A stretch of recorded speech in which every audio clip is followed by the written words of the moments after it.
Hi, Josse hier und willkommen auf meinem Kanal Yummy for Two. Heute gibt es Spaghetti Carbonara mit Pilzen.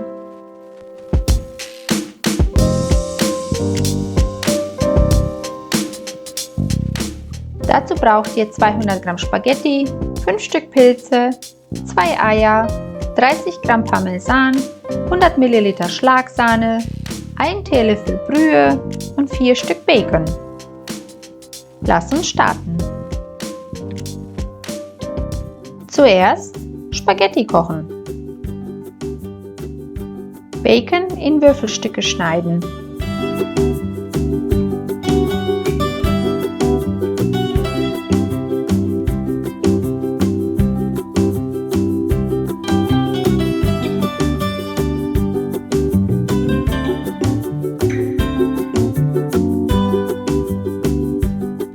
Dann kommt Bacon in die kalte Pfanne und macht den Herd an.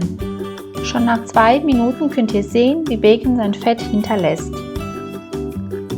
Inzwischen 5 Stück Pilze schneiden, mit hineingeben und zudecken für ein paar Minuten.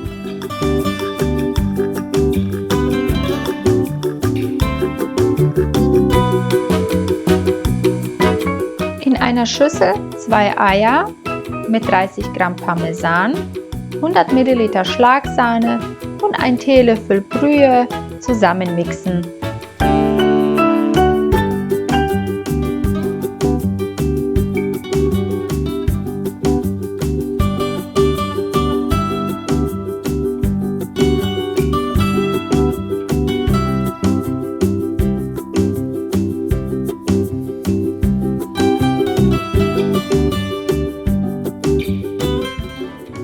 In der Zwischenzeit ist die Pasta fertig.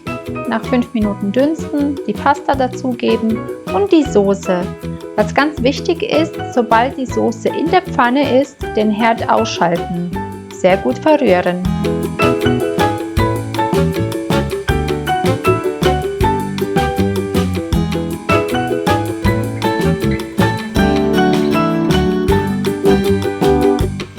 Zum Schluss könnt ihr Pfeffer dazugeben. Fertig! Guten Appetit!